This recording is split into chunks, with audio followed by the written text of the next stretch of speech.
कुंज बिहारी सर्व बोले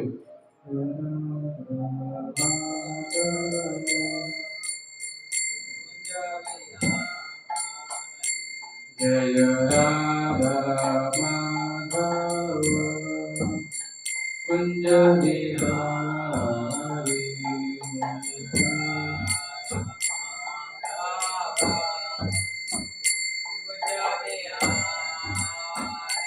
जय गोपी जन वल्लभ गिरिवरधारी जय गोपी जन वल्लभ गिरिवरधारी यशोदानंदन व्रज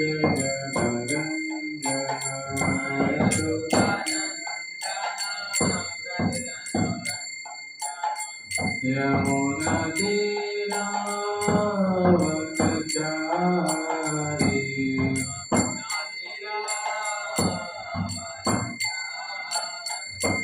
जय राधा माधव कुंज बिहारी जय राधा माधव जय राधा माधव कुंज बिहारी जय राधा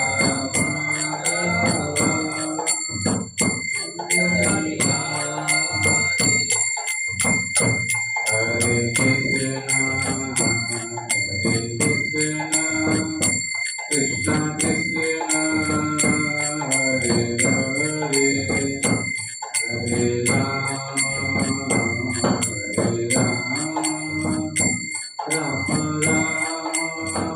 राम हरे हरे हरे कृष्णा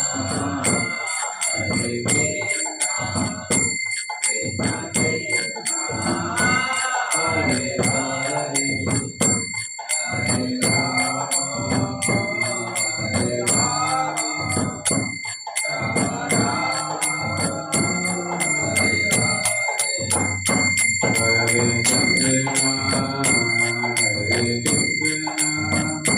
कृष्णा कृष्णा हरे हरे हरे राम हरे राम राम राम हरे हरे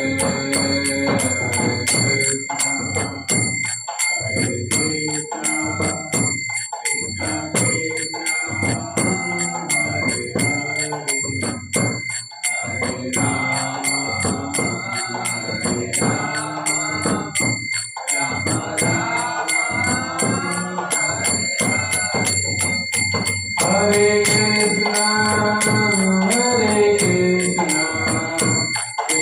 कृष्णा कृष्णा हरे हरे हरे राम राम राम हरे हरे हरे कृष्णा हरे कृष्णा कृष्णा कृष्णा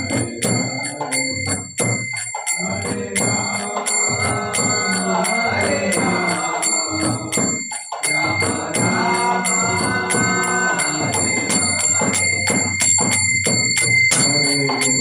हरे कृष्णा कृष्णा कृष्णा हरे हरे हरे राम राम राम हरे हरे हरे कृष्णा कृष्णा कृष्णा हरे हरे राम राम हरे कृष्णा कृष्णा कृष्णा हरे हरे हरे राम राम हरे हरे हरे कृष्णा कृष्णा कृष्णा हरे हरे हरे राम हरे कृष्णा कृष्णा कृष्णा हरे हरे हरे राम राम हरे हरे हरे कृष्णा कृष्णा कृष्णा हरे हरे हरे राम राम हरे हरे कृष्णा कृष्णा हरे हरे हरे राम राम हरे हरे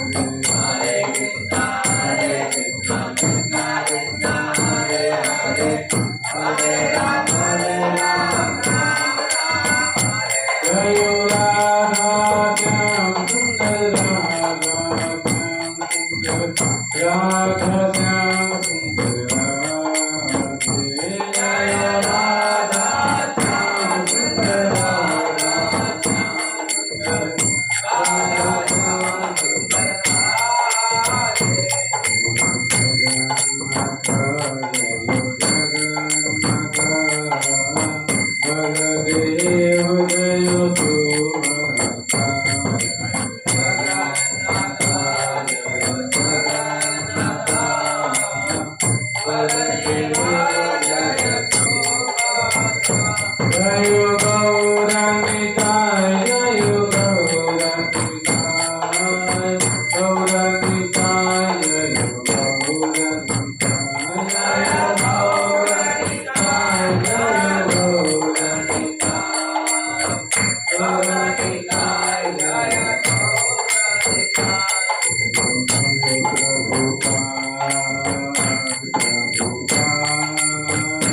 प्रभुपाद जय शिल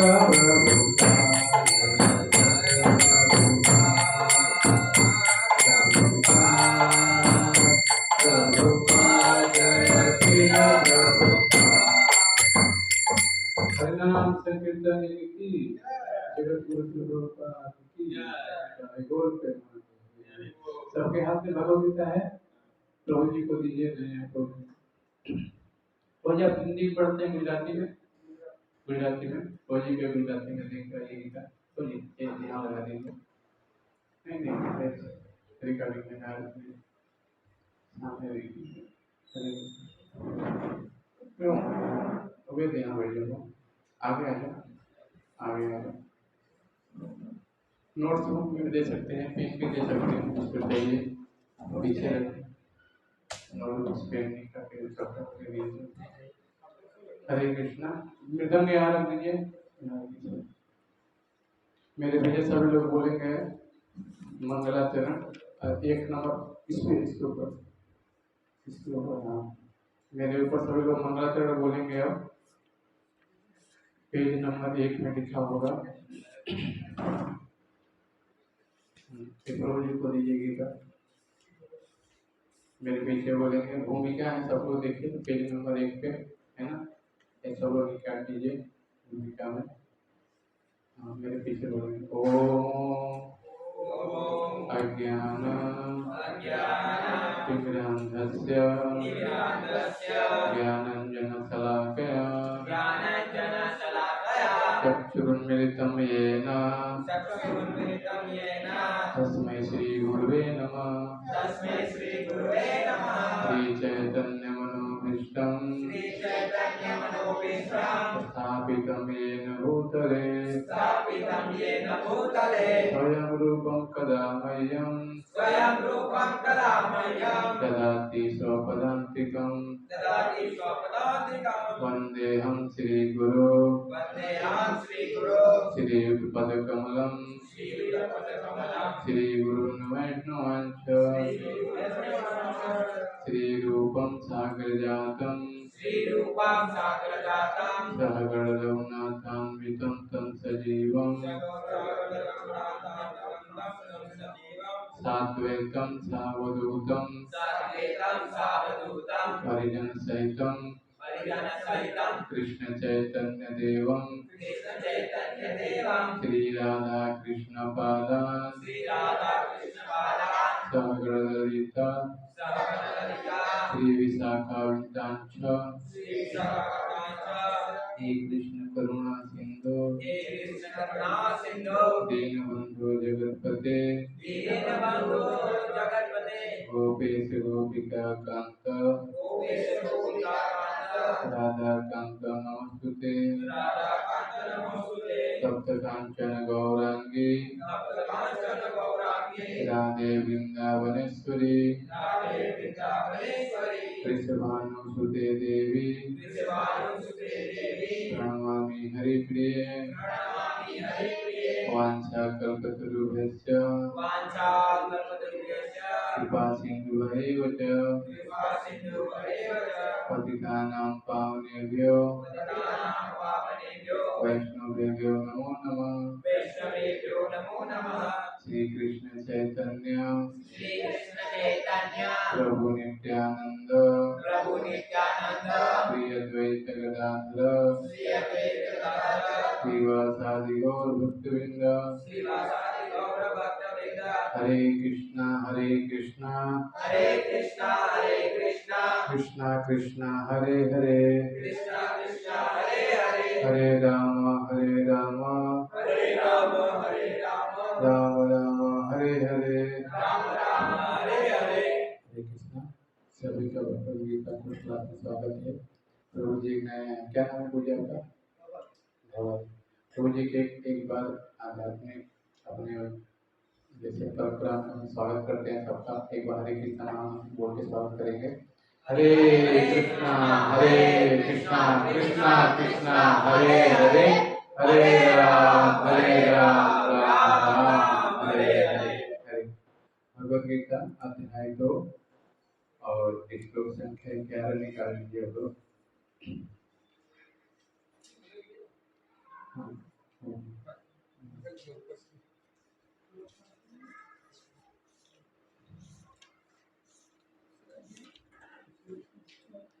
अध्याय 2 श्लोक संख्या 11।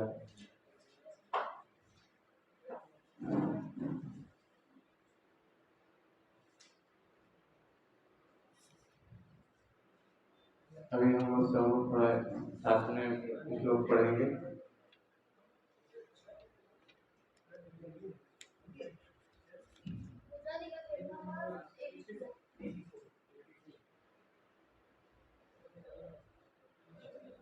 श्री भगवान वाच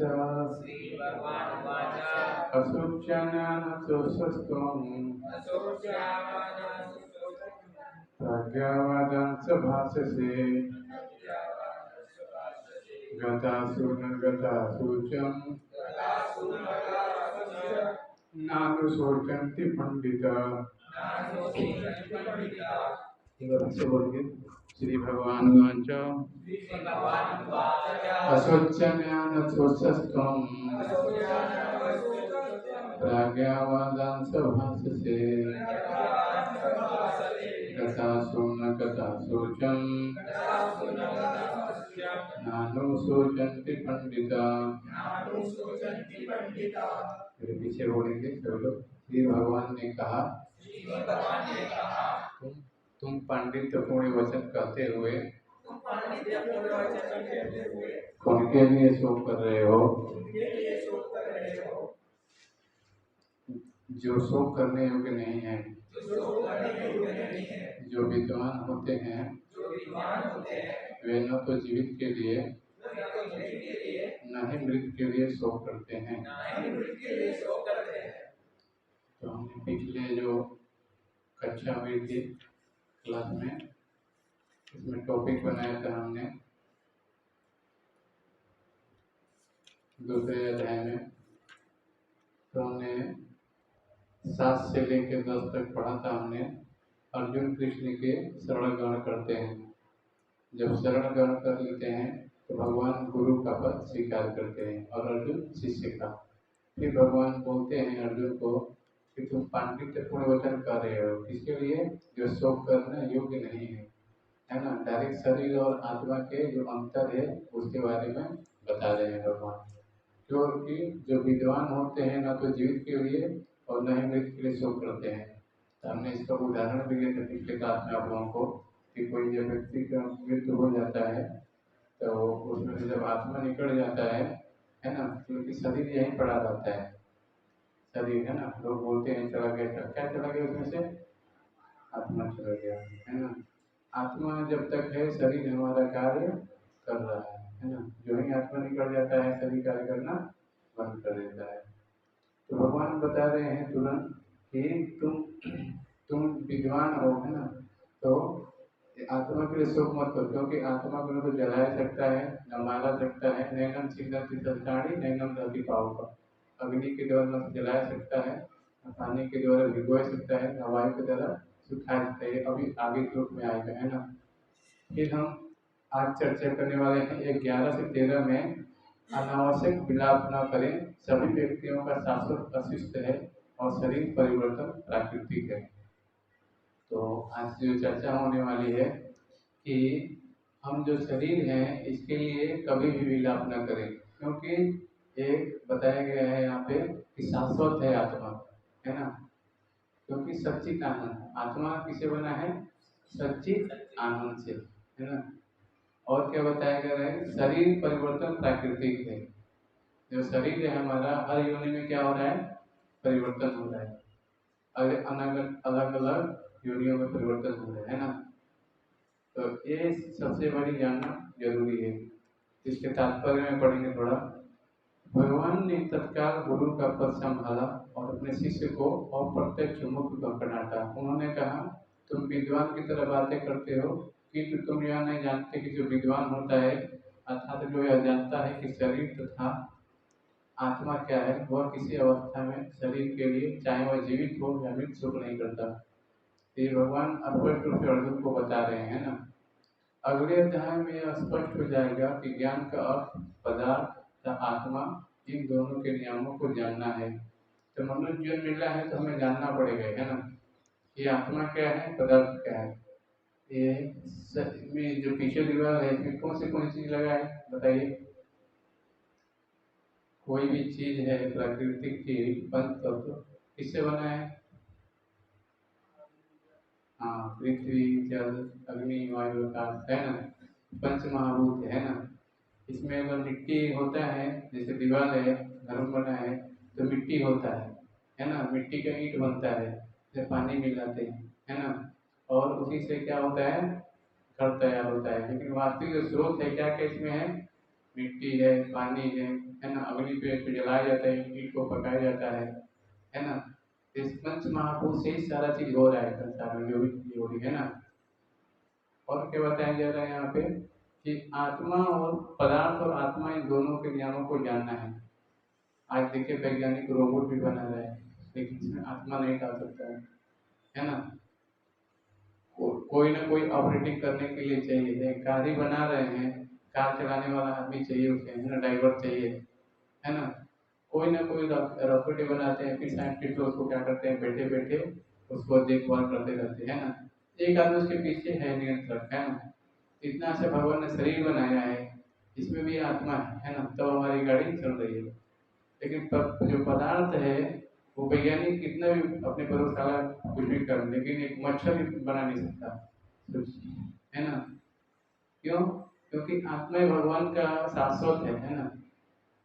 इस बात से जानना जरूरी है। बताया जा रहा है पदार्थ तथा आत्मा, इन दोनों के नियमों को जानना है। अर्जुन का तर्क था कि राजनीतिक या सामाजिक की अपेक्षा धर्म को अधिक महत्व मिलना चाहिए, किंतु उसे यह ज्ञान नहीं था कि पदार्थ, आत्मा का परमेश्वर ज्ञान, धार्मिक शुद्ध सभी अधिक महत्वपूर्ण है। आज ये जानना बहुत जरूरी है कि स्कूलों कॉलेज में भी इसका ज्ञान नहीं दिया जाता है ना। क्योंकि इससे इस ज्ञान का अभाव था, अतः उसे विद्वान नहीं बनना चाहिए था। और चूंकि वह अत्यधिक विद्वान नहीं था, इसलिए वह शोक में श्रद्धा अयोग्य वस्तु के लिए शोक कर रहा था। तो सबसे बड़ी बात जानना है अपने आप को, बात है ना, कि शरीर और आत्मा के बारे में जानना जरूरी है। यह शरीर जन्मता है और आज या कल इसका विनाश लिखित है। शरीर है जैसे बाल्यावस्था से तरुणावस्था, तरुणावस्था से युवावस्था, इस तरह शरीर क्या हो रहा है हमारा? परिवर्तन हो रहा है। जैसे मान लीजिए किसी को पुराना शर्ट हो जाता है तो क्या करते हैं, फिर हम नया वस्त्र धारण करते हैं। इस तरह शरीर जब जीर्ण हो जाता है तो अपने कर्मों के साथ उसको नया शरीर मिलता है। तो यही बताया जा रहा है कि शरीर जन्मता है और आज या कल इसका विनाश निहित है। अतः शरीर उतना महत्वपूर्ण नहीं है जितना कि आत्मा। जो इस तत्व को जानता है वही असली विद्वान है, और उसके लिए शोक करने कोई कारण नहीं सोचता। तो बहुत महत्वपूर्ण चीज है। जब कोई आत्मा के बारे में ज्ञान को जान जाएगा, है ना, तब वो शोक नहीं करेगा। क्योंकि मान लीजिए पुराने कपड़े फट जाते हैं, फिर हमको नए कपड़े मिल गए तो बहुत खुश होते हैं ना, धारण करते हैं, पहनते हैं, तो अच्छा लगता है कि नहीं लगता है? क्यों? क्योंकि नए वस्त्र हमको मिलते हैं। इस तरह बताया जा रहा है कि अपने कर्मों के हिसाब से कोई अच्छा कर्म करेगा तो उसे बढ़िया शरीर मिलेगा, आध्यात्मिक मिलेगा, है ना। अब पढ़ेंगे 12 नंबर को, साथ में बोलेंगे सब लोग। न तेवाहम जातु नासम न तो नेमे जनाधिपा न चैव न भविष्यामः सर्वे वयमतः परम् न त्वाहं जातु नासं न त्वनेमे जनाधिपा न चैव न भविष्यामः सर्वे वयमतः परम्। कोई पढ़ना चाहेगा एक लोग? पढ़िए सब बोलिए। न तेवाहं जातु नासं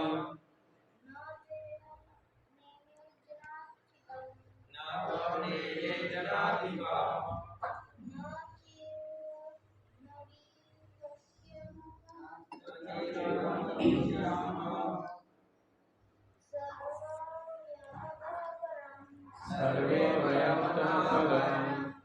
और कोई पढ़ना चाहेगा? पढ़िए लोग पढ़िए।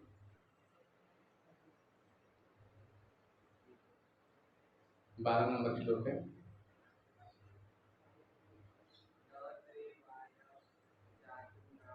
न तेवाहं जातु नासं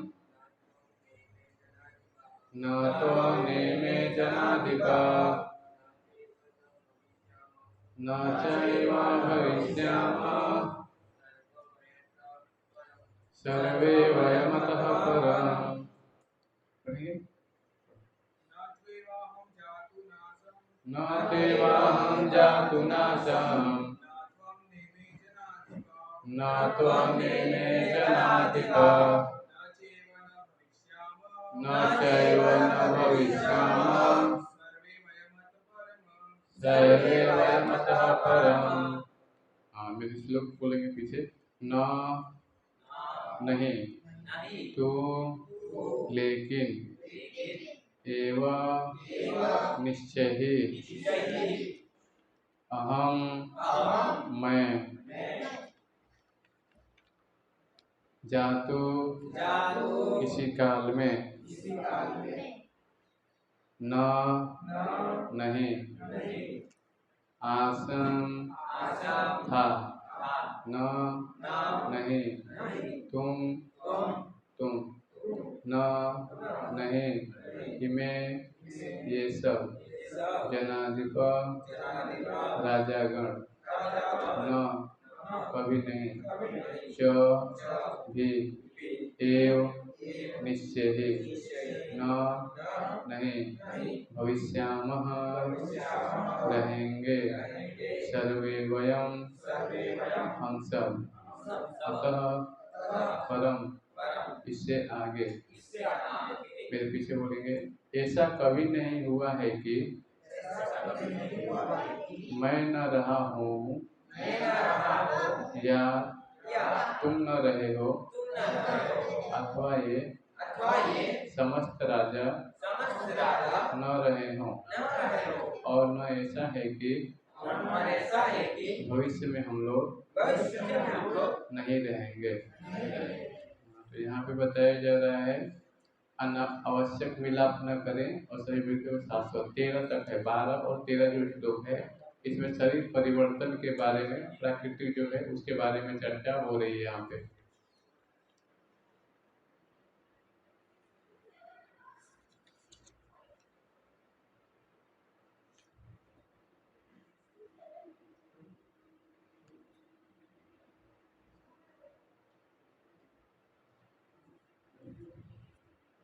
बताया जा रहा है कि सभी जो नित्य जीवों में कृष्ण हैं परम नित्य हैं और इन सब जीवों की बद्धता मुक्त अवस्था में वे ही पालक हैं। तो यहाँ पे बताया जाएगा कि जो सभी जो नित्य जीव हैं कृष्ण के परम नित्य हैं। जैसे मैं वहाँ से जीव लोग के जीवभूत सनातन मनस स्थानी न्यारी प्रकृति स्थानी कसती, ये आत्मा है भगवान का अंश है ना। और बताया जा रहा है कि इन सब जीवों की बद्धता मुक्त अवस्था में वही पालक है।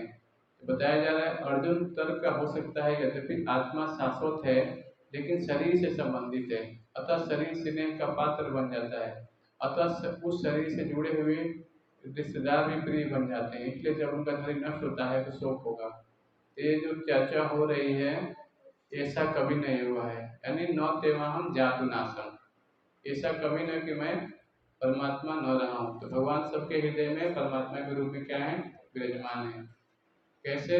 मान लीजिए कोई व्यक्ति सोचता है, हाँ, सर्वस्व चाहम हृदय सन्निविष्टो मत्त स्मृति ज्ञान अपोहनम च, भगवान के ही शरीर से क्या होता है, उनके ही से स्मृति विस्मृति सब कुछ उन्हीं से आती है ना। तो वही यहाँ पे बताया जा रहा है कि वेदों में कठोपनिषद में तथा श्वेताश्वतर में कहा गया है कि जो श्री भगवान असंख्य जीवों के कर्म तथा कर्म फल के अनुसार उनकी अपनी अपनी परिस्थितियों के पालक हैं, वही भगवान अंश रूप में हर जीव के हृदय में वास करते हैं। केवल साधु पुरुष जो एक ही ईश्वर के भीतर तथा बाहर देख सकते हैं, पूर्ण एवं शाश्वत शांति प्राप्त कर सकते हैं।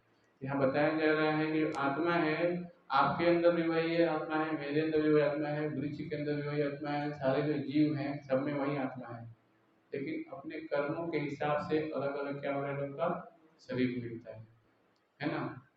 जैसा हम कर्म करते हैं उसी के अनुसार हमें शरीर मिलता है। इसलिए यहाँ बताया जा रहा है कि जो विद्वान होते हैं वो क्या करते हैं, सबको सबके जो हृदय में क्या देखते हैं, भगवान को देखते हैं भगवान को, है ना। मेरे श्लोक पीछे बोलेंगे, कठोर बहुत अच्छा श्लोक है। नित्यो नित्यानाम चेतन चेतनानाम एको बहुनाम यो विदधाति कामान कमान्तस्थं येन पश्यन्ति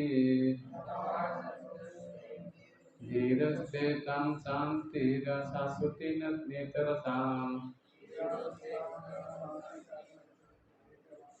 जो वैदिक ज्ञान अर्जुन को प्रदान किया गया वही विश्व के उन समस्त पुरुषों को प्रदान किया जाता है जो विद्वान होने का दावा तो करते हैं, किंतु जिनकी ज्ञान राशि न्यून है। भगवान यह स्पष्ट करते हैं कि वे स्वयं अर्जुन तथा युद्ध भूमि में एक सारे राजा शाश्वत प्राणी हैं और इन जीवों की बद्ध तथा मुक्त अवस्थाओं में भगवान एकमात्र उनके पालक हैं। यहाँ बताया जा रहा है कि जितने भी कुरुक्षेत्र में युद्ध में जितने भी सैनिक थे, सब जो आत्मा है सब शाश्वत है, लेकिन जो युद्ध में लगे हुए हैं बताया जा रहा है कि तुम इनके जो शरीर पर हो तो चिंता मत करो, है ना। भगवान तो पहले ही देखिए धर्म के लिए आते हैं, धर्म स्थापना करेंगे और अधर्मों का नाश करने के लिए। तो भगवान का एक क्या है, एक योजना होती है ना, और उसी योजना के अनुसार भगवान कार्य करते हैं। तो भगवान पहले ही सबको जो अधर्म थे सबको नष्ट कर दिया था, लेकिन एक अर्जुन को निमित्त मात्र बनना चाहते थे, इसलिए भगवान अर्जुन को एक ज्ञान दे रहे हैं कि ऐसा नहीं कि तुम इनका वध करोगे तो तुमको एक पाप लगेगा, चक्कर करो मैं, क्योंकि अधर्म है जो उसका तो नाश होने ही वाला है, तुम एक निमित्त तुमको यश मिलेगा, है ना। इसलिए भगवान को प्रेरणा दे रहे हैं। अभी नहीं, ये पहले भी थे और आगे भी रहेंगे, इनका जन्म कई बार हो चुका है ना।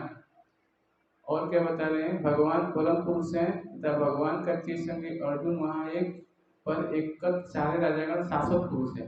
शाश्वत का अर्थ क्या होता है, कौन बताएगा? हाँ, सच्चित आनंद हम बोलते हैं ना, सत्य यानी शाश्वत, जिसे कभी नष्ट नहीं होता है ना। जैसे आत्मा का क्या कहना है, सच्चित आनंद है, सत्य यानी शाश्वत, चित्त यानी ज्ञान, आनंद यानी आनंद में। आत्मा का स्वरूप भी यही है ना, हमेशा आनंद। तभी देखिए हमारे अंदर आत्मा है तो हर समय हम आनंद ढूंढते हैं, हर वस्तु में आनंद ढूंढने का प्रयास करते हैं, एक क्षण भी बिना आनंद के हम नहीं रह सकते, समझ रहे हैं ना। कुछ ना कुछ हमें आनंद चाहिए, कहीं ना कहीं आनंद चाहिए, है ना। तो आनंद जो है, जैसे मछली है, बार बार मैं उदाहरण तो मछली का, मछली पानी में रहेगी तो क्या होगा, अच्छा रहेगा, उसको आनंद मिलेगा, है ना। पानी से निकाल के मखमल के पेट पे सुलाइए उसको, टीवी का रिमोट दीजिए, चॉकलेट खिलाइए, तो क्या उसको अच्छा लगेगा? नहीं अच्छा लगेगा। उसका जीवन कहाँ है, पानी में। वैसे ही आत्मा ही भगवान का अंश है, जब वही आत्मा भगवान की सेवा में लगता है तो क्या होता है, उसका शाश्वत जो रूप है वो प्रकट होने लगता है सेवा का, है ना। तो वही यहाँ बताया जा रहा है कि ये ऐसा नहीं है कि ये भूतकाल में प्राणियों के रूप में अलग अलग उपस्थित नहीं थे, और ऐसा भी नहीं कि शाश्वत रूप बने नहीं रहेंगे, उनका अस्तित्व भूतकाल में भी था और भविष्य में भी निर्वाण रूप में रहेगा, अतः किसी तरह शोक करने की कोई बात नहीं है। यहाँ पे बताया जा रहा है कि हर समय भगवान जो है सारे चीजों को क्या करते हैं, देखभाल करते हैं, है ना। यह मायावादी सिद्धांत की मुक्ति के बाद आत्मा माया के आवरण से पृथक होकर निराकार ब्रह्म में लीन हो जाएगा और अपना अस्तित्व खो देगा। यहाँ पर परम अधिकारी भगवान कृष्ण द्वारा कुछ नहीं हो पाता। न ही इस सिद्धांत का समर्थन हो पाता है कि बद्ध अवस्था में हम अस्तित्व का चिंतन करते हैं। यहाँ स्पष्ट बताया जा रहा है कि कृष्ण जो है अब भगवान अन्य का भविष्य में भी अक्षुण्ण रहेगा, जिसकी पुष्टि मृत्यु के द्वारा होती है। तो यहाँ पे स्पष्ट बताया जा रहा है कि जो गीता है वो स्पष्ट रूप से हमें बता रही है ना कि कैसे ये चीज को जानना है, शरीर और आत्मा के अंतर को अलग अलग इसमें बताया गया है। अभी देखिए 13 नंबर श्लोक जो है, 11 से 13 नंबर में जो चर्चा किया था, इसमें बताया था कि अनावश्यक विलाप न करे और सभी व्यक्तियों का शाश्वत अस्तित्व है और शरीर जो है परिवर्तन और प्राकृतिक है। अभी हम 14 से 15 तक जो श्लोक है ना, हाँ 14 से लेकर के मत्स्य में पढ़े हमने, इसमें 14 और फिर 15 श्लोक है। आज का एक हमारा टॉपिक था कि क्षणिक द्वंद्व को सहन करे और समता मुक्ति के लिए पात्रता, ये इसका टॉपिक है, क्षणिक द्वंद्व को सहन करना। क्योंकि हम जो इस संसार में हैं तो अनेक द्वंद्व आते हैं हमारे, है ना, अनेक कष्ट आते हैं, अनेक तरह की यातनाएं आती हैं, कैसे सहन करना है ना, सुख दुख गर्मी जाड़ा बरसात, अलग अलग क्या है ऋतुएं आती हैं और अलग अलग कष्ट भी आते हैं, कैसे सहन करना है और समता मुक्ति के लिए पात्रता क्या है, ये हम चर्चा करेंगे अभी।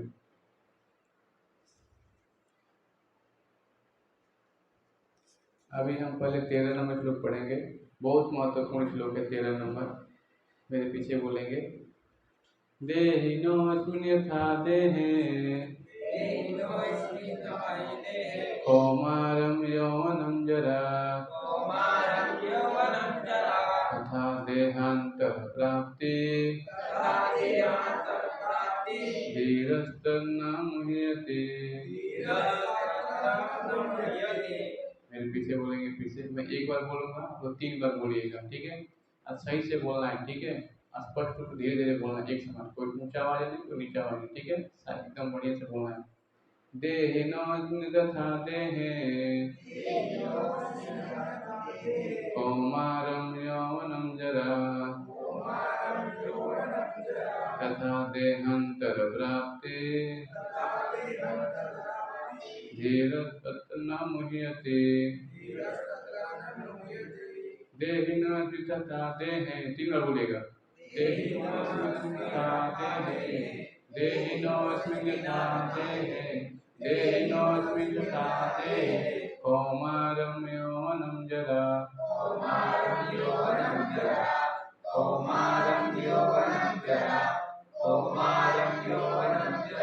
तथा देहान्तरप्राप्ति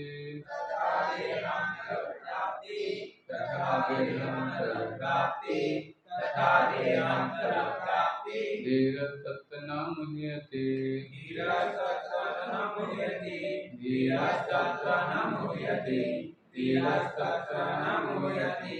अच्छा, पहला लाइन किसी को याद हुआ, बताएंगे बिना देखे?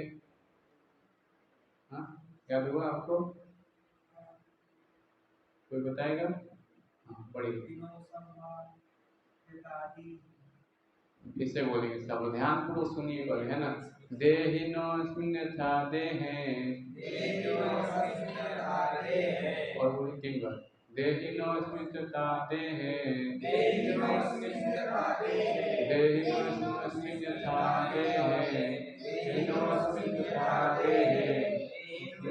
तथा देहे कौमारं यौवनं जरा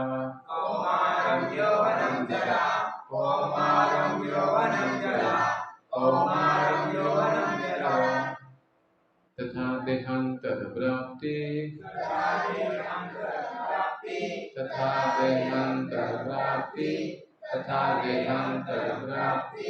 धीरस्तत्र न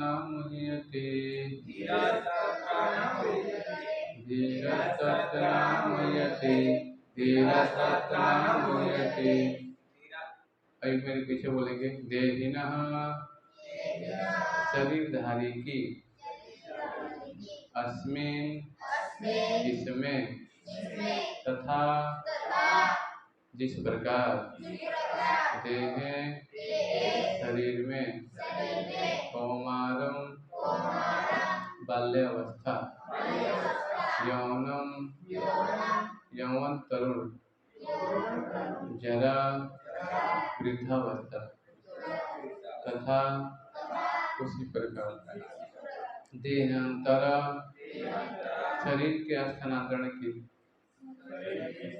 प्राप्ति उपलब्धि धीर धीर व्यक्ति तत्र उस विषय में न कभी नहीं मुह्यन्ते मोह को प्राप्त होता है। अभी फिर से बोलिए देहिनोऽस्मि तथा देहे कौमारं यौवनं जरा तथा देहांतर प्राप्ति धीरत्र न मुह्यते। चलिए बुक बंद करिए, एक बार फिर से कोई ट्राई करेंगे थोड़ा, बोलिए। हाँ बोलिए।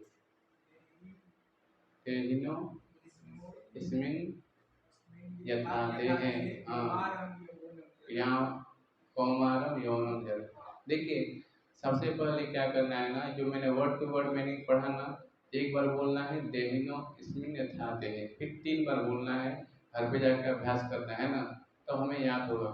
एक गीता के श्लोक का आप लोग निकालेंगे तो 2.22 में आता है और ये भी आता है 22 में आएगा। ये बताया गया है जिस प्रकार शरीरधारी आत्मा पुराने वस्तु त्याग कर नए वो धारण करता है, उसी प्रकार आत्मा त्याग कर भौतिक नवीन भूत से धारण करता है। ये 22 में आएगा।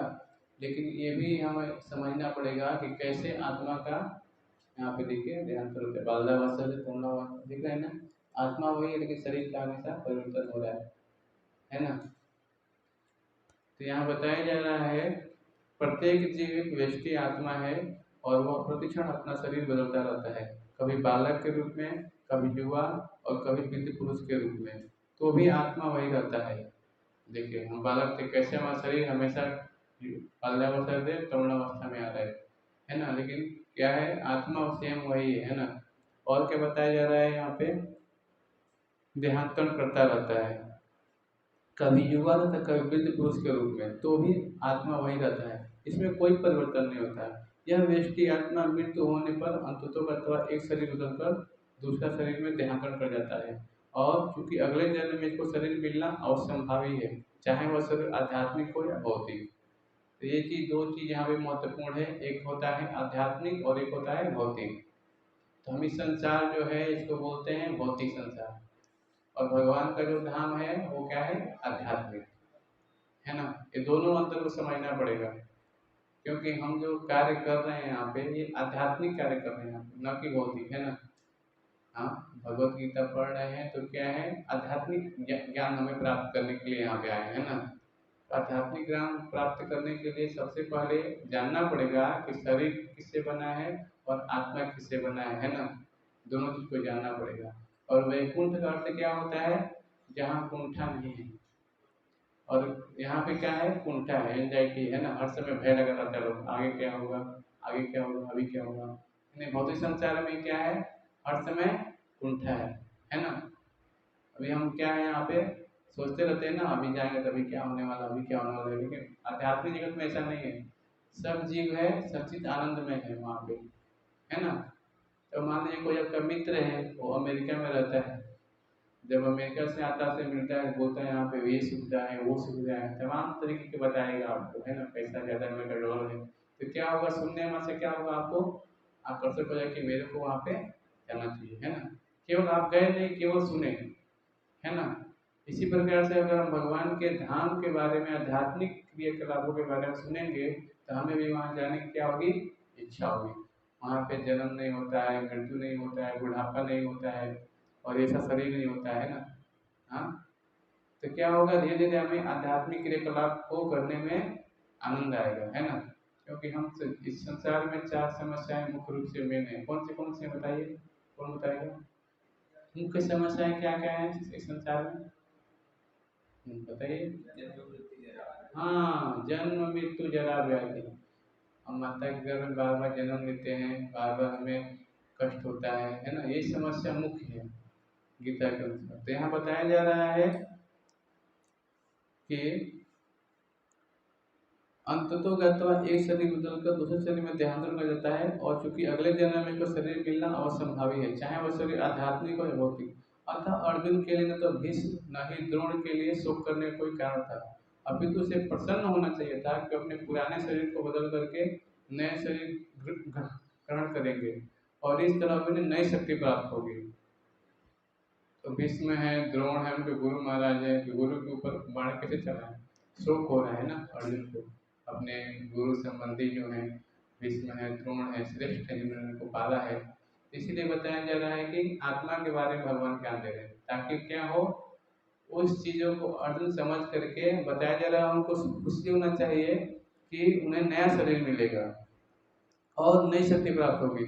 यह शरीर परिवर्तन से जीवन में कर्म के अनुसार नाना प्रकार के शुभ भोग या कष्टों का लेखा हो जाता है। क्योंकि भीष्म और द्रोण साधु पुरुष थे, इसलिए अगले जन्म में उन्हें आध्यात्मिक शरीर प्राप्त होंगे, नहीं तो कम से कम उन्हें स्वर्ग का भोग करने के अनुरूप शरीर तो प्राप्त होंगे ही।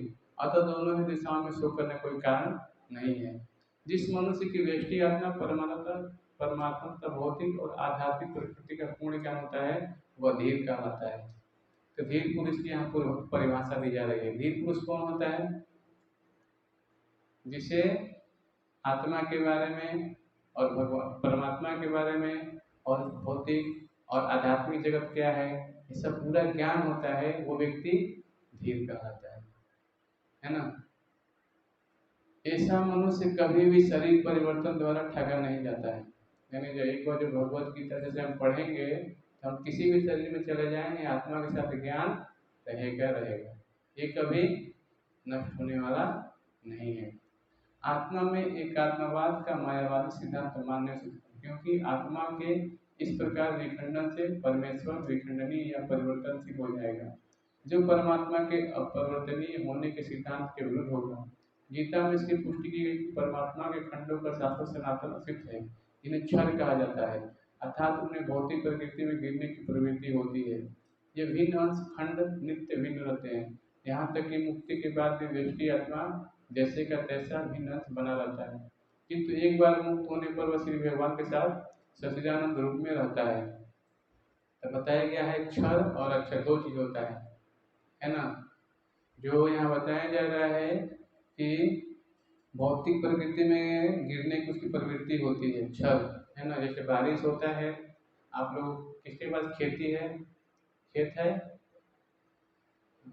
गेहूं का फसल लगाते हैं हम लोग ना, खेती करते हैं, तो मालूम होगा आपको कि गेहूं का हम क्या करते हैं, जैसे बारिश हो रहा है मान लीजिए है ना, गेहूं का हम अन्न छीड़ देते हैं ना, हाँ, तो क्या होता है, बारिश जो होता है फिर अन्न होता है, उसमें क्या होता है, अंकुरित होता है, फिर उसमें फसल होती है, फिर एक अन्न बोते हैं तो क्या होता है, अनेकों उसमें बीज आते हैं ना। हाँ, तो हम देखते हैं बारिश होता है और जब फसल होती है उसी समय जब अंकुरित होता है उस समय से आत्मा का आता है। बारिश से बादल जो गिरता है उसमें से बारिश के सोर्स से आत्मा गिरता है। भगवत में आगे आएगा, अभी वो चैप्टर आएगा, हम पढ़ के बताएंगे इसे, लेकिन उदाहरण के माध्यम से कुछ बता रहा हूँ इसे कि अन्न होता है, उसी जब फसल होती है उसमें भी वही आत्मा आता है जो हमारे शरीर में होता है, लेकिन जैसे ही उस आत्मा जो है कैसे होता है, उसका परिणित होता है, जैसे बादल होता है, पानी बरसता है, फिर उसमें वो आत्मा आता है। फिर वो जब गेहूं हो जाता है तो फिर क्या करते हैं हम लोग, गेहूं को घर पे लाते हैं कटिंग करके है ना, फिर क्या करते हैं, ले जा करके चक्की पे उसको पिसवाते हैं, फिर आता है ना, खाते हैं। जब रोटी खाते हैं शरीर में जाता है तो क्या होता है, वो वीर्य में परिणित हो जाता है ना, इसमें शरीर में होता है वीर्य। फिर वही जब वीर्य माता के गर्भ में जाता है तो क्या होता है, शिशु के रूप में प्रजनन होता है उसका, है ना। तो देखिए कितना अच्छा सिस्टम हो गया है ना। एक तरीके से अन्न खाते हैं उसका हमारे शरीर में कुछ वीर्य बनता है, ब्लड बनता है ना, लेकिन जैसे माता के गर्भ में जाते हैं वो क्या होता है, उसका प्रजनन होता है और बच्चे के रूप में वो परिणित होता है। इसीलिए हमें समझना चाहिए कि जो सिस्टम है पूरा ये भगवान द्वारा बनाया गया है। तो भौतिक प्रकृति में गिरने का कारण यही है। और क्या बताया जा रहा है यहाँ पे, ये भिन्न अंश खंड खंड नित्य भिन्न रहते हैं, यहाँ तक कि मुक्ति के बाद भी व्यष्टि आत्मा जैसे का तैसा भिन्न अंश बना रहता है, किंतु एक बार मुक्त होने पर श्री भगवान के साथ सच्चिदानंद रूप में रहता है। लेकिन जैसे ही कोई व्यक्ति, जैसे मैंने बताया है कि जब आत्मा है भगवान की सेवा में लगता है, जब अपना वास्तविक स्वरूप जान लेता है, तो उसे सच्चिदानंद यानी भगवान के साथ उसका शाश्वत रूप के साथ उसका आध्यात्मिक शरीर मिलता है ना। और क्या बताया जा रहा है यहाँ पे, परमात्मा पर प्रतिबिंबवाद का सिद्धांत व्यवहित किया जा सकता है, जो प्रत्येक शरीर में विद्यमान रहता है और व्यष्टि जीव से भिन्न होता है। जब आकाश का प्रतिबिंब जल में पड़ता है तो प्रतिबिंब में सूर्य, चंद्र तथा तारे सभी कुछ रहते हैं। तारों की तुलना जीवों से और सूर्य या चंद्र की परमेश्वर से की जाती है। एक यहाँ पे उदाहरण दिया जा रहा है, आकाश का प्रतिबिंब जल में पड़ता है। मान लीजिए सूर्य का आकाश है ना, तो पानी रखेंगे यहाँ पे इसमें, तो उनका जल पड़ेगा ना उस पर, तो क्या होगा, वही परिवर्तन दिखाई देगा, है ना। लेकिन बताया जा रहा है कि तारों की तुलना जीवों से और सूर्य चंद्र की परमेश्वर से की जाती है। व्यष्टि अंश आत्मा को अर्जुन के रूप में और परमात्मा को श्री भगवान के रूप में प्रदर्शित किया जाता है। यानी जो अर्जुन है उनका जो आत्मा शरीर में, उसको क्या बताया जा रहा है, व्यष्टि। और भगवान कृष्ण है, उनका है स्वयं भगवान कृष्ण है, उनका परमात्मा के रूप में बताया जा रहा है, अलग अलग, है ना। क्योंकि भगवान का जो शरीर है टोटल आत्मा से ही बना है, नख से लेके पूरा शरीर टोटल आत्मा का है ना। जैसे एक उदाहरण के माध्यम से समझेंगे, आप पूरी भगवत गीता भागवतम कहीं भी पढ़िएगा, कुछ भी पढ़िएगा आप, तो मैं सुन रहा था कि भगवान को कोई मार नहीं सकता है, कृष्ण को, है ना। जैसे अर्जुन ने भी दुर्योधन ने भी क्या किया था, जब उनके यहाँ गए थे भगवान संदेश लेकर के युद्ध के बारे में, तो प्रस्ताव स्वीकार नहीं किया दुर्योधन ने, और उल्टे आदेश दे दिया भगवान कृष्ण को, इस ग्वाल वाले को बंदी बना लो। तो भगवान तुरंत अपना विस्तार किए, है ना, देखते हैं। हाँ, और सब क्या हो गए, धराशायी हो गए, है ना। तो भगवान को कोई मार नहीं सकता है ना, कहीं भी युद्ध में भगवान पराजित भी नहीं होते, है ना। हम देखते हैं कि उनका शरीर ही सच्चिदानंद में है ना। कोई प्रश्न है तो पूछ सकते हैं। भगवान तो पराजित हुए हैं ना, देव और दानव लड़ते रहते हैं। किसमें? देव और दानव जो लड़े थे, हाँ, तो पराजित बहुत बार हो चुके हैं भगवान, लेकिन कोई उनको मार नहीं सकता है। मार नहीं सकते। हाँ, कहने का तात्पर्य वो क्या है, भगवान की जो लीलाएं होती हैं अपने भक्तों को वहाँ पे आनंद देने के लिए कुछ लीलाएं करते हैं, लेकिन फिर से हम देखते हैं कि वध भी हो जाता है उनका, है ना। जैसे हिरण्यकशिपु है ना, जब नरसिंह देव वहाँ प्रकट हुए तो वहाँ भी लीलाएं देखते हैं कि भगवान वो खेल रहा है, वो खिला रहे हैं, फिर संध्या के समय भगवान उसका फाड़ देते हैं उसका, है ना। आता है ना, तो कोई मार नहीं सकता है कृष्ण को, है ना, क्योंकि मूल रूप है भगवान जो कृष्ण का वो मूल है ना। जैसे मान उन्हीं सब कुछ विस्तार हो रहा है ना। हम क्या है, जीव हैं, है ना। वही चीज यहाँ पे बताया जा रहा है। अर्जुन है यहाँ बताया जा रहा है, देखिए लिखा है, ध्यान से पढ़िए आप लोग, गीता हाथ में ध्यान से लीजिए, देखिए यहाँ पे बताया जा रहा है, व्यष्टि अंश आत्मा को अर्जुन के रूप में और परमात्मा को श्री भगवान के रूप में प्रदर्शित किया जाता है। समझ रहे हैं आप क्या मैं बोल रहा हूँ, कि आप लोग समझ में आ रहा है? क्या बताइए, जो अर्जुन है क्या, कौन है? हाँ, वो तो है शिष्यों के, लेकिन यहाँ ध्यान से सुने फिर से, व्यष्टि अंश आत्मा को अर्जुन के रूप में और परमात्मा को श्री भगवान के रूप में प्रदर्शित किया जाता है। समझ में आ रहा है आप लोगों को? बताइए। हाँ, ये बात जानना जरूरी है ना, क्योंकि जो सारे जीव में व्यक्ति हैं, जो हम साधारण जीव है ना, लेकिन भगवान का इसे तुलना हम नहीं कर सकते। जैसे मैंने बताया अभी उदाहरण में कि उनका आत्मा से पूर्ण शरीर बना है, उनके हमारे शरीर में क्या है, देखो हड्डी है, मांस है, मज्जा है ना। कि भगवान के शरीर में ऐसा कुछ नहीं है, टोटल आत्मा का ही शरीर है, समझ रहे हैं ना। तो वही चीज यहाँ पे बताया जा रहा है, श्री भगवान के रूप में प्रदर्शित किया जाता है। जैसा कि चतुर्थ अध्याय के प्रारंभ में स्पष्ट है कि वे एक ही स्तर पर नहीं होते। यदि अर्जुन कृष्ण के समान स्तर पर हो और कृष्ण अर्जुन के श्रेष्ठ न हो, तो उनमें उपदेशक तथा उपदेश का संबंध अर्थहीन होगा। देखिए यहाँ पे एक और उदाहरण दिया जा रहा है, एक श्रेष्ठ है और एक क्या है, निम्नतर है। तो निम्नतर आदमी श्रेष्ठ हो जाएगा तो फिर उपदेश ग्रहण नहीं चाहेगा, है ना। क्योंकि जो निम्न थे अपने, हम पढ़ने के लिए जाते हैं कहीं भी तो अपने गुरु से सीखते हैं ना, जो श्रेष्ठ होते हैं उनसे सीखते हैं, है ना। तो वही चीज यहाँ पे बताया जा रहा है ना कि अर्जुन से श्रेष्ठ न हो तो उनमें उपदेशक और उपदृष्टि का संबंध अर्थहीन होगा। यदि वे दोनों माया द्वारा मोहित होते तो एक को उपदेश देने का तो दूसरे को उपदिष्ट होने की संभव कोई आवश्यकता नहीं है। तो यहाँ पे देखिए एक चीज और बताया जा रहा है उदाहरण, एक बताया जा रहा है क्या, एक तरफ माया के द्वारा मोहित हो सकते हैं, दूसरा मोहित नहीं हो सकते। कृष्ण कभी मोहित नहीं सकते माया, है ना। माया दक्षिण प्रकृति सूर्य सचराचर, भगवान के जो कृष्ण है वो क्या है बता रहे हैं, माया दक्षिण जो प्रकृति है मेरी अध्यक्षता में कार्य करती है, जितने भी है ना। हम माया के द्वारा मोहित कभी भी हो सकते हैं क्योंकि हम बद्ध जीव हैं, है ना। ऐसा उपदेश व्यर्थ होगा क्योंकि माया के चंगुल में रहकर कोई भी प्रमाणिक उपदेशक नहीं बन सकता। बहुत महत्वपूर्ण ये बताया जा रहा है कि कोई मान लीजिए किसी का हाथ पैर बंधा हो, है ना, वो दूसरे व्यक्ति को छुड़ा सकता है कभी? जैसे खुद हाथ पैर बंधा हुआ है, किसी दूसरे को छुड़ा सकता है क्या? नहीं छुड़ा सकता ना, सिंपल सी बात है ना।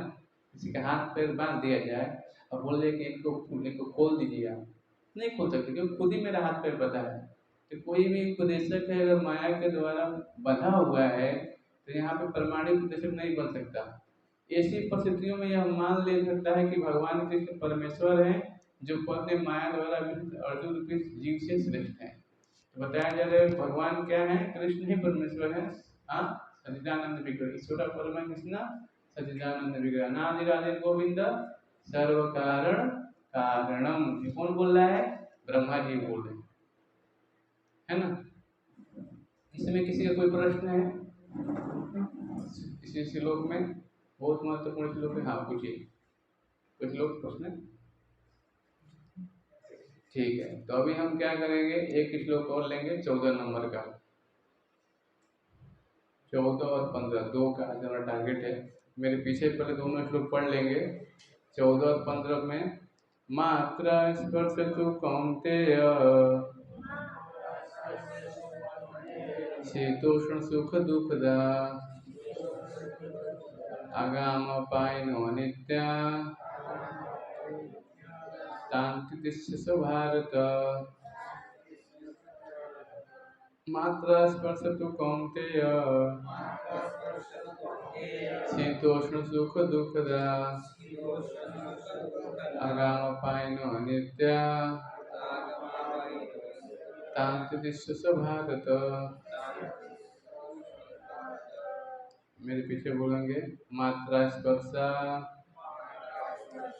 इंद्रिय विषय तो केवल कौन्तेय हे कुंती पुत्र शीत जाड़ा उष्ण ग्रीष्म सुख सुख दुख तथा दुख दा देने वाला आगम आना अपायन जाना अनित्या क्षणिक तान उनको तितिस्व सहन करने का प्रयत्न करो। भारत हे भरतवंशी, मेरे पीछे बोलेंगे, हे कुंती पुत्र सुख तथा दुख का क्षणिक उदय तथा काल क्रम में उनका अंतर्ध्यान होना सर्दी तथा गर्मी की ऋतुओं के आने जाने के समान है। हे भरतवंशी, वे इंद्रिय बोध से उत्पन्न होते हैं। मनुष्य को चाहिए कि अविचल भाव से उनको सहन करना सीखे।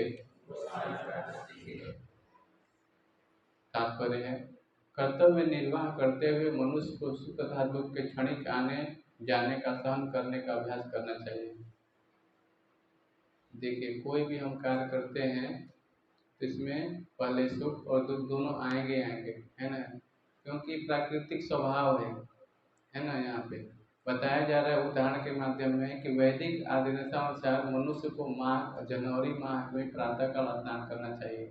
अभी जनवरी मंथ आने वाला है, बहुत कोहरा गिरेगा, ठंडी पड़ेगा, फिर भी जो आध्यात्मिक क्रिया में लगे हुए हैं उनको स्नान करना चाहिए, तो नहीं डर जाना चाहिए, खूब ठंड में नहाना नहीं चाहिए।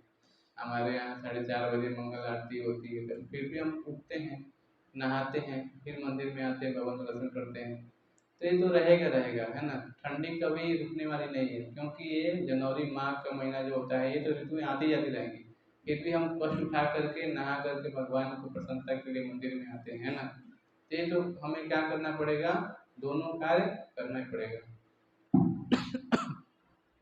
आगे बताया जा रहा है यहाँ पे कि प्रातःकाल स्नान करना चाहिए। उस समय अत्यधिक ठंड पड़ती है, किंतु जो धार्मिक नियमों का पालन करने वाला है वह स्नान करने में तनिक भी झिझकता नहीं है।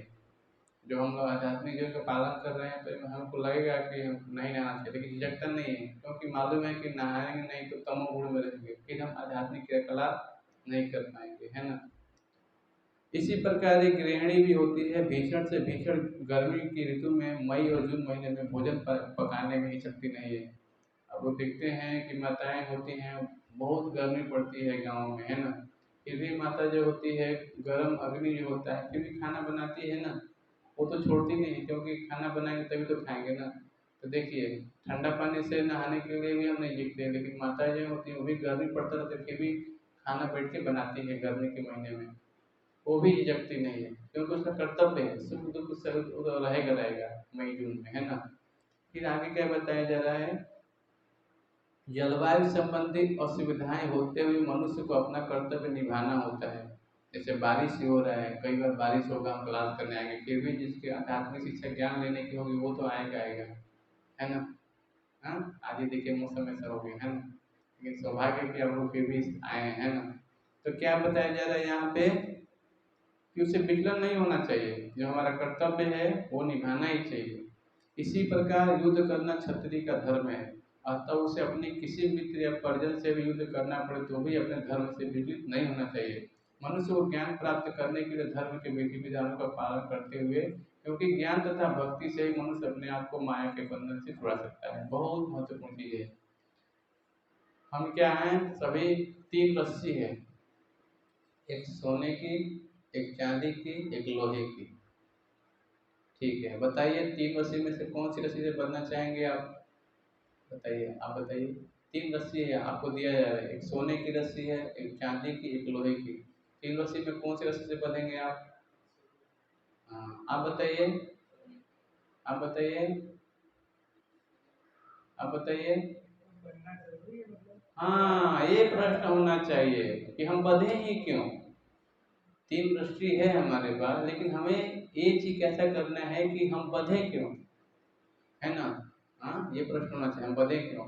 तो सोने की जो रस्सी है सत्वगुण, तो रजोगुण, तमोगुण, तीनों गुण हमें बांधे हुए हैं, सब माया के द्वारा हम बंधे हुए हैं, है ना। लेकिन हमें आध्यात्मिक प्रश्न होना चाहिए कि हम गुणों से बंधे ही क्यों। वही चीज यहाँ पे बताया जा रहा है कि मनुष्य को ज्ञान प्राप्त करने के लिए धर्म के विधि विधानों का पालन करना चाहिए। जो भी हम इस्कॉन में नियम बनाए हैं, 4 नियम, एक 8 पे लिखा है, आप लोग सबको पढ़ दे सकते हैं। किसी भी प्रकार का नशा नहीं करना चाहिए, चाय कॉफी भी नहीं, शौच अवैध स्त्री पुरुष से नहीं करना चाहिए, दया, मांसाहार नहीं करना चाहिए, आपस से भक्षण नहीं करना चाहिए, सत्य, जुआ नहीं खेलना चाहिए, शेर बाजारी, ये सब नहीं करना। 4 पाप के खंभे हैं, है ना, पाप कर्म करने के। तो ये जो धर्म के विधि विधान है इसको अच्छे समय पालन करना चाहिए, और आध्यात्मिक ज्ञान में सीखना है तो, है ना। फिर क्या बताया जा रहा है कि मनुष्य को चाहिए कि धर्म के विधि का पालन करते हुए, क्योंकि ज्ञान तथा भक्ति से, देखिए भगवत गीता है ये हमें ज्ञान दे रहा है क्या करना चाहिए क्या नहीं करना चाहिए।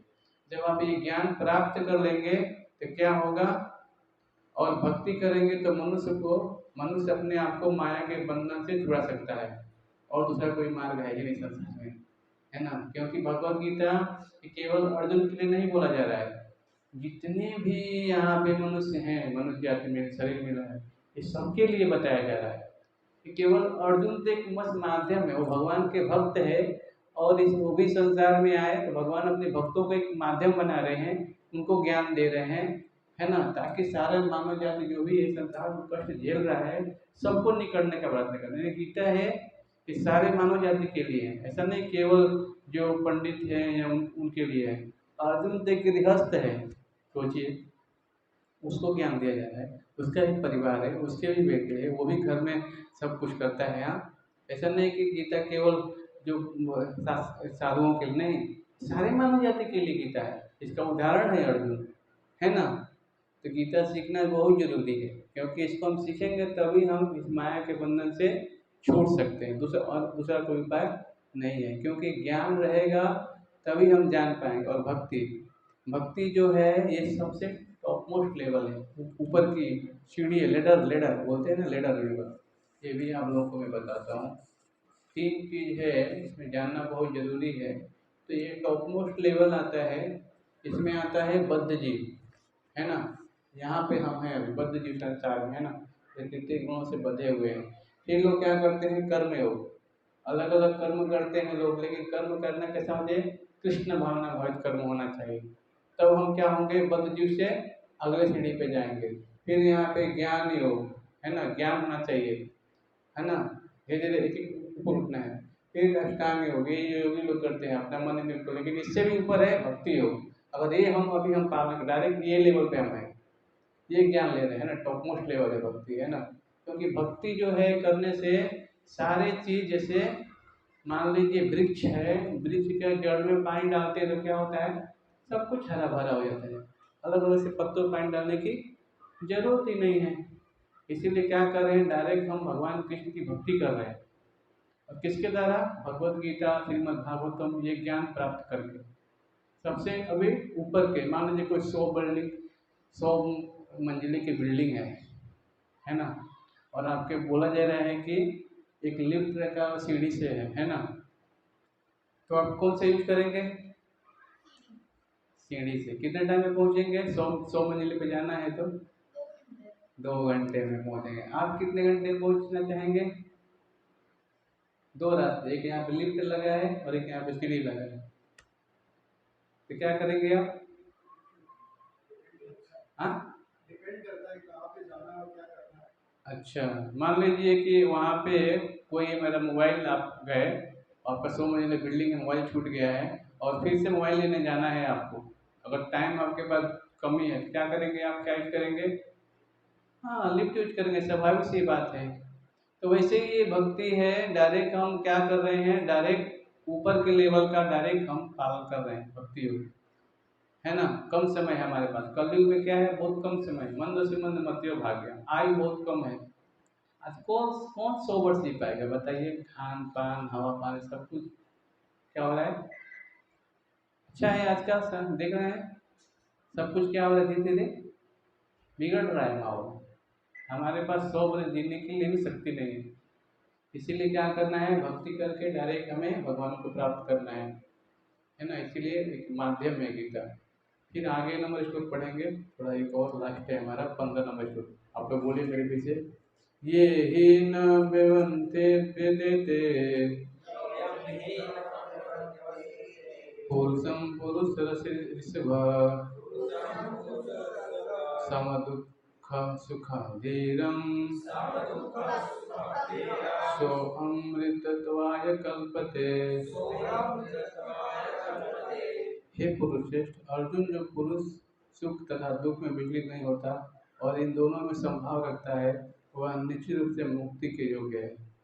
बहुत महत्वपूर्ण है ये कि जो व्यक्ति आत्म संस्कार को उच्च अवस्था प्राप्त करने के लिए दृढ़ प्रतिज्ञ है और सुख दुख के प्रहारों को संभाव से सह सकता है, वह निश्चित ही मुक्ति के योग्य है। तो यहाँ पे और कोई आध्यात्मिक जीवन में आगे बढ़ना चाहता है और दृढ़ प्रतिज्ञ है और सुख दुख आ रहा है फिर भी वो भक्ति के कार्य को करता रहेगा, वो क्या हो जाएगा, निश्चित ही मुक्ति के योग हो गया है, यानी भगवान की भक्ति में आगे बढ़ सकता है। तो उत्साह निश्चा धैर्य तत्कर्म प्रवणता, यानी कि भक्ति में उत्साह होना चाहिए, है ना, निश्चय दृढ़ होना चाहिए कि मैं माला करूंगा, भगवान का नाम लूंगा, भगवत गीता पढ़ूंगा, मंदिर आऊंगा, है ना, भक्तों का संग करूंगा। ये क्या है, एक दृढ़ निश्चय होना ही चाहिए हमारा, तभी हम क्या करते हैं, भक्ति में आगे बढ़ सकते हैं, नहीं तो दूसरा कोई उपाय नहीं है।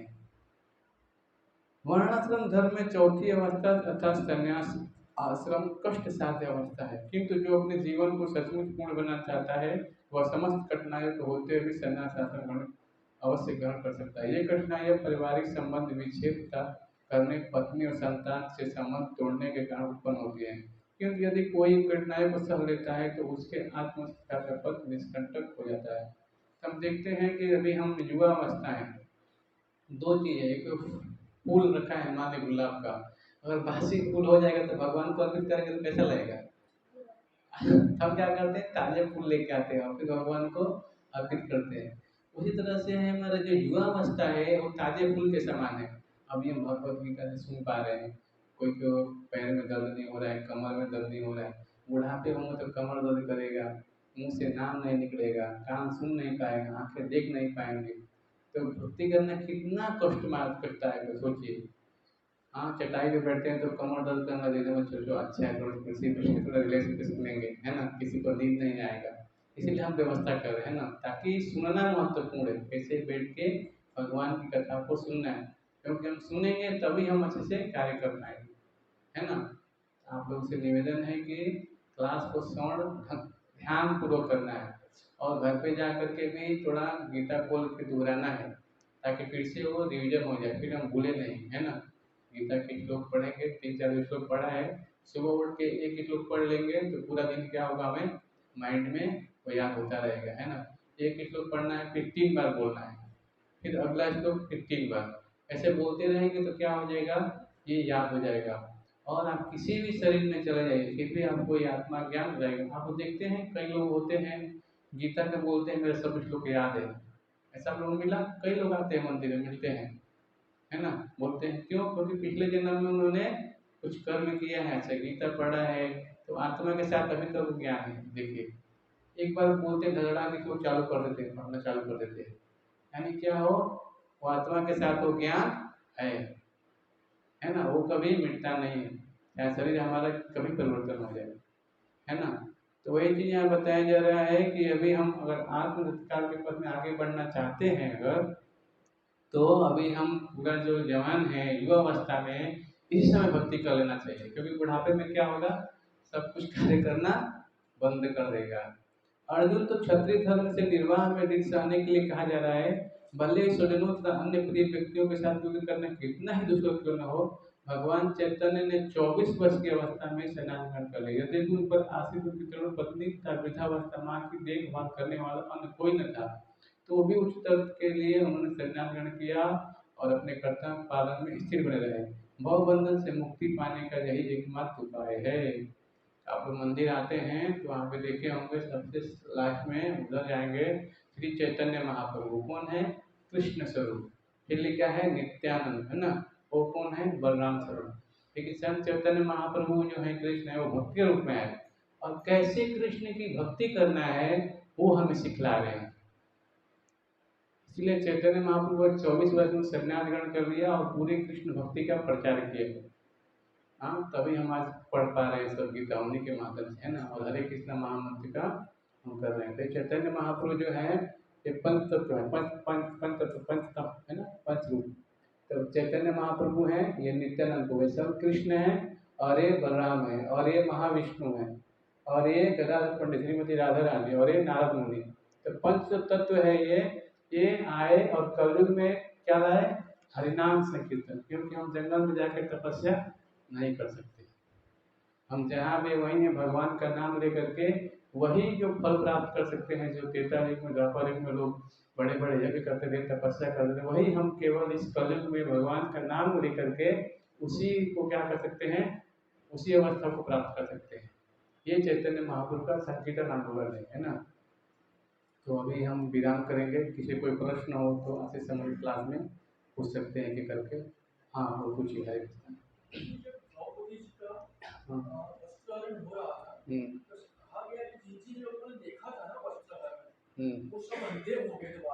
क्या हो गए थे, अंधे हो गए थे। अच्छा, देखिए महाभारत जो है ना, उसको अच्छे से चाहें तो रीडिंग कर सकते हैं। महाभारत का विषय में ही ये भगवत गीता बीच में डाला गया, दोनों युद्ध यहाँ पे देखे सब लोग सेनाएं खड़ी थी, है ना, लेकिन उसका सार हम पढ़ रहे हैं। पूरा महाभारत तो पढ़ नहीं रहे हैं ना अभी, पूरा महाभारत पढ़ेंगे तो बहुत टाइम लगेगा हमारा, लेकिन बीच का जो सार है 700 श्लोक वो हम पढ़ रहे हैं अभी, है ना। लेकिन आप सोच के भी देखिए, पाप जो कर्म है, पाप कर्म ये आंखें किस लिए बनाई गई, सबसे पहले ये जानना है। शास्त्र भागवतम में आता है, जो आंखें भगवान का दर्शन नहीं करती हैं वो अंधे के समान है।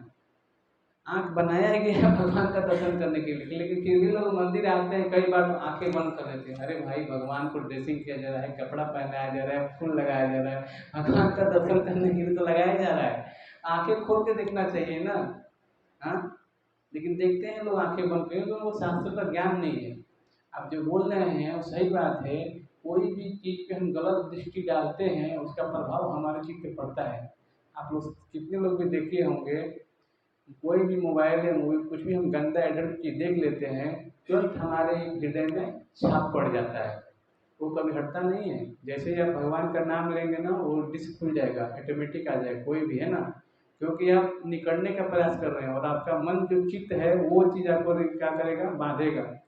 इसीलिए तो मैं बोलता हूँ चेतु दर्पण मार्जन, है ना, यानी चित्त रूपी जो मन वो ऑलरेडी है हमारे हृदय में, पाप कर करे, है ना। आंखें जब गलत चीज देखेंगे, स्वाभाविक चित्त पर असर पड़ेगा, वो तो हृदय में रहेगा, है ना। और कोई प्रश्न किसी का?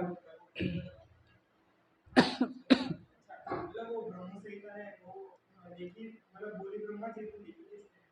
हाँ, प्रश्न है प्रभु जी का कि जो ब्रह्म संहिता है ये किसने लिखा है, और बोला है ब्रह्मा जी ने। सबसे पहले ये जानना है कि चैतन्य महाप्रभु जो हैं ये, हाँ, ये ब्रह्म संहिता जो श्लोक था ये बाद में लुप्त हो गया था, लेकिन चैतन्य महाप्रभु जब गए दक्षिण भारत में फिर से इसका स्थापना किए, है ना। क्योंकि जो श्लोक हमारे स्कूल में दिख रहा है, जो अभी जो ब्रह्म संहिता, ये चैतन्य महाप्रभु जी का है ना, और फिर उसको लिखित रूप में कराया, है ना। लेकिन ब्रह्मा जी ने ही जो बोला है ब्रह्म संहिता वही चीज, है ना, लेकिन बाद में लुप्त हो गया था। लेकिन चैतन्य महाप्रभु जब आए 522 साल पहले, फिर इसका स्थापना किए, तभी हम ब्रह्म संहिता पढ़ पा रहे हैं। तो देखो शास्त्र जो है सब लुप्त हो गए थे, लेकिन नहीं, फिर भगवान आते हैं और फिर इसकी स्थापना करते हैं, है ना। और गीता है यहाँ पे गुरु सहस्त्र हम पढ़ते हैं। आप देखिए, सबसे पहले प्रमाणिक है कि जानना कौन सी गीता प्रमाणिक है। यहाँ भगवद गीता गुरु परंपरा में लिखा है, एवं परंपरा प्राप्तम एवं राजसे काले योग नष्ट। भगवद गीता 4.2 में भगवान बोलते हैं ना, एक गुरु परंपरा है, और इस ज्ञान से प्राप्त करेंगे भगवान कृष्ण ब्रह्मा नारद व्यासदेव, है ना, ऐसे एक श्रृंखला है, फिर हम ज्ञान प्राप्त करें, है ना। ये प्रमाणिक है, जानना चाहिए, है ना। और कोई प्रश्न किसी का? हाँ काफी टाइम से मैं डाउट था, ये पूछना था। हाँ ये जो महाभारत हुआ, हाँ, वो गीता बताई गई थी, उसे होके आज कम से कम 5 से 6 हज़ार साल हो चुके हैं। इतने टाइम पहले ये इवेंट हुआ था, हाँ, तब से लेके आज लोग गीता पढ़ रहे हैं। क्या पढ़, नहीं ऊपर हाँ, फिर तब से लेके आज जो गीता हमारे हाथ में है और जो पढ़ रहे हैं, हाँ, कैसे वो गारंटी हो सकती है कि उस वक्त जो बोला गया था वही है, पास ऑन हुआ है, वही है, एक्चुअल गीता है और वही एग्जैक्ट वैसा ही ये लिखा है, और कुछ भी चेंजेस नहीं है यहाँ पे। क्योंकि इतने साल हो चुके, इतने लोगों के पास पास ऑन हुआ है, तो हो सकता है कुछ चीजें ऐड हो सकती है, कुछ चीजें निकाली जा सकती है, सिचुएशन के हिसाब से कुछ डाला भी गया है। तो ये कैसे गारंटी है कि ये प्रमाणिक है? अच्छा प्रश्न। अच्छा, ये चीज आपसे मैं पूछना चाहूँगा कि गीता के जो श्लोक है 700, उसमें कोई चेंज हुआ है क्या? आपने गीता पूरा पढ़ा तक? नहीं पढ़ा? मैंने शुरू किया है। हाँ, अभी शुरू किया है।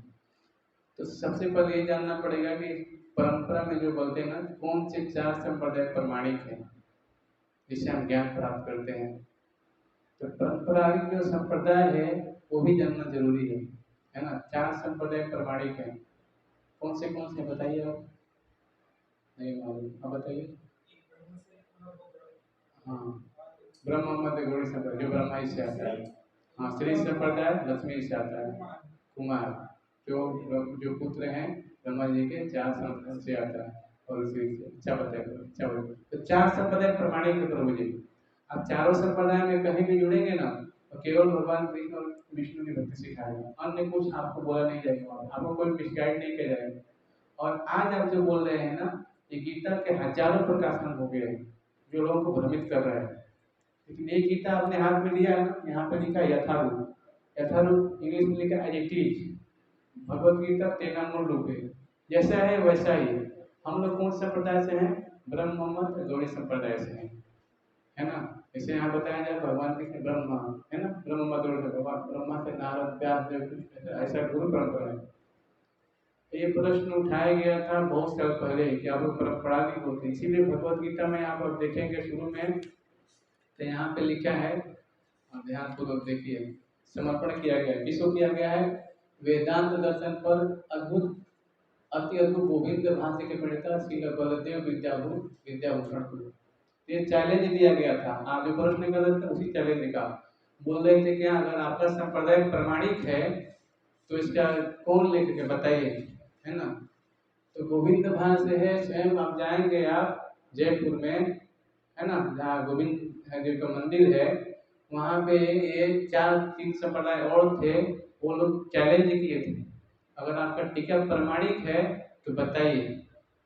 तो ये श्रील बलदेव विद्याभूषण ने जो गीता लिखा है, इन्होंने लिखा है। कौन बोला है? स्वयं गोविंद देव ने बोला है, विग्रह ने बोला, फिर इन्होंने लिखा है और वही श्री गुरुपाद ने एडिटिंग ट्रांसलेशन किया है।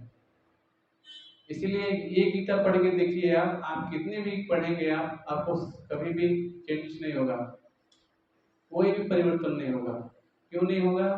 क्योंकि मान लीजिए एक जो बोर्ड लगा है, इसमें वायर लगा है इसके पीछे, और एक सेम बोर्ड यहाँ पे लगा है, इसके पीछे वायर नहीं जुड़ा है, उसमें करंट नहीं आएगा, है ना। क्यों? पीछे पीछे वायर नहीं जुड़ा है। तो इसे ऐसे ही अनेकों संप्रदाय हैं, घर चल रहे हैं, लेकिन उसका कनेक्शन नहीं है। इसलिए 4 जो संप्रदाय उसमें जुड़ेगा तो क्या होगा? करंट आएगा, तभी चेंजेस होगा, नहीं तो चेंजेस होने वाला नहीं है। एक दिन में ज्ञान नहीं होगा, ऐसा धीरे धीरे बहुत सारी चीजें हैं। आपको क्या करना पड़ेगा? रोज क्लास में आना पड़ेगा और एक एक चीज सीखना पड़ेगा, है ना, फिर आपको प्रश्नों को मिलेगा।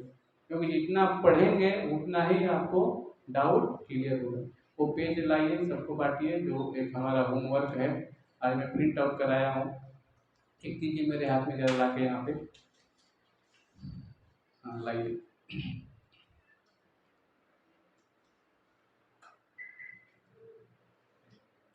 दीजिए, एक दीजिए मेरे हाथ में, तो फिर तो एक दीजिए। हाँ, अभी ये जानना पड़ेगा कि अभी हम जो लेवल पढ़ रहे हैं ना, यहाँ पे लिखे हैं suggestion order the reading of शिलाप्रभुपाद book. अभी देखिए कैटेगरी 1, कैटेगरी 2, कैटेगरी 3। तो अभी डायरेक्ट हम ज्ञान कहाँ ले रहे हैं? भगवत गीता जी, यानी 3rd कैटेगरी पहुंचे हैं। लेकिन हमको कहाँ जाना है? पहले यहाँ से चालू करना है, आम कवे कृष्णा कैटेगरी 1। अब यहाँ से हमको चालू करना है ज्ञान। अब डायरेक्ट हम ऊपर चढ़ जाएंगे तो हमें आपका प्रश्न ऐसे ही आएंगे, तभी हम पहले ये सब जानना जरूरी है ना, लाइन से आना है सबको। तो सबको मैंने ऑन द क्रेव जो कृष्णा बुक है दिया है, जिसके पास नहीं है लेके जाएं घर में और उसको पढ़ना चालू करें। क्योंकि डायरेक्ट हम ऊपर का ज्ञान लेंगे, मान लीजिए कोई बच्चा है और डायरेक्ट PhD का बुक दे देंगे पढ़ने के लिए डॉक्टरी का, समझ में आएगा क्या? नहीं आएगा, सिंपल सी बात है ना। डॉक्टर एमबीबीएस की जो डिग्री होती है, PhD होती है, डायरेक्ट अभी हम वो बुक पढ़ रहे हैं तो कैसे समझ में आएगा? इसीलिए अभी एक लाइन से चालू कर रहे हैं आप लोग। घर पे एक होमवर्क है, एक पहली पुस्तक ऑन द वे कृष्णा है, जिसको हिंदी में चाहिए हिंदी में, जिसको गुजराती में चाहिए गुजराती में, और जिसको इंग्लिश में चाहिए इंग्लिश में मिलेगा। ये घर पे पढ़ के आना है और फिर इससे क्वेश्चन आंसर होगा। एक समय ये भी होगा संडे को, केवल उसमें क्वेश्चन आंसर होंगे। और फिर क्या करेंगे? हम इसको पढ़ के समझेंगे कि बेसिक नॉलेज क्या क्या है ना, मैं कौन हूँ, कहाँ से आया हूँ, मेरा क्या कर्म है, शरीर किससे बना है, प्रकृति क्या है, मन बुद्धि अहंकार, सूक्ष्म शरीर क्या है, सारा चीज का आंसर हम उस क्लास में सीखेंगे। ठीक है।